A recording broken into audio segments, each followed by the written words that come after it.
Hi there, and welcome to this day in history for March 13th. March 13th is the 72nd day of the year in the Gregorian calendar, 73rd in leap years, with 283 days remaining to the end of the year. Today's word is patois.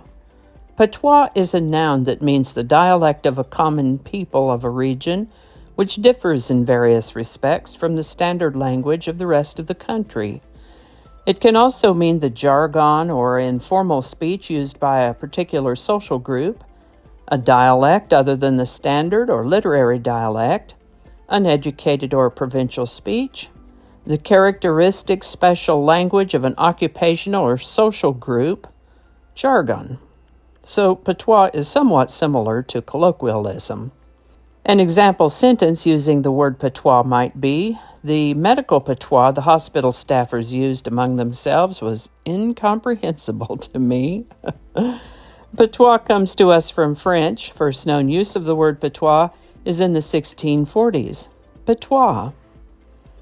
The planet Uranus was discovered on March 13, 1781 by William Herschel. This is the birthday of Percival Lowell, born March 13, 1855. He was an American astronomer and mathematician. He saw something on the planet of Mars that he thought were canals, and of course, those have since been found not to be canals, but one could certainly see how he might have thought they were. He founded the Lowell Observatory in Flagstaff, Arizona, and formed the beginning of an effort that eventually led to the discovery of Pluto. Percival Lowell lived to the age of 61. This is the birthday of cartoonist Al Jaffe, born March 13, 1921. He's an American cartoonist most notable for his work in the satirical Mad magazine.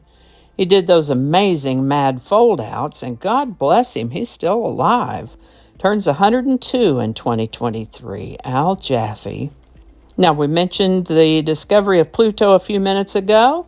That was announced on March 13, 1930 by Lowell Observatory, and I can't help but imagine that the choice of March 13th for that announcement may have had something to do with the anniversary of Percival Lowell's birthday.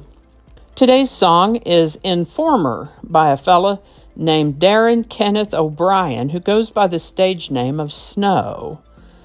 Now, I must tell you, this title did not ring a bell with me at all, and I thought surely I hadn't stopped listening to the radio by 1993. But this one might have run on other stations than I listened to, I'm not sure.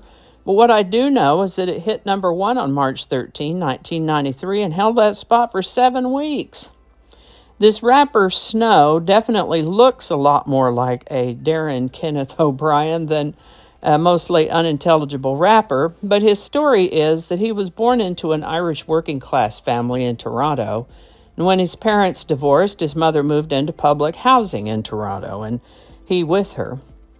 He fell in with a rough crowd, got in trouble, actually did some time in prison, serving 8 months of a 1-year sentence, all by the time he was 18. While he didn't do well in school, he studied and became proficient in the Jamaican patois spoken in the neighborhood there, and made some rap tapes.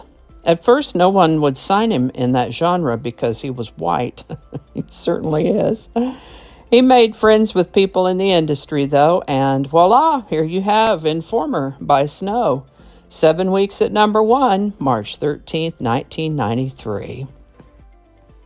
And I think that's going to do it for us today. Thank you so much for watching. Consider subscribing if you haven't already. Feel free to share this video with a link in your email, messaging, or social media. If you enjoy this series, you can check out the playlist that contains these videos. I'll put a link to that in the description. That description lives on YouTube, so for other platforms, I'll include a link to my blog page. That is called No Really. You can also find me on Rumble, Parler, BitChute, and Getter. All those links in that description. Alrighty, that's all I can think of right now. Thanks again, and I'll see you next time. Do not disturb. Okay, I turned Do Not Disturb on. Good job. Third time better be a charm.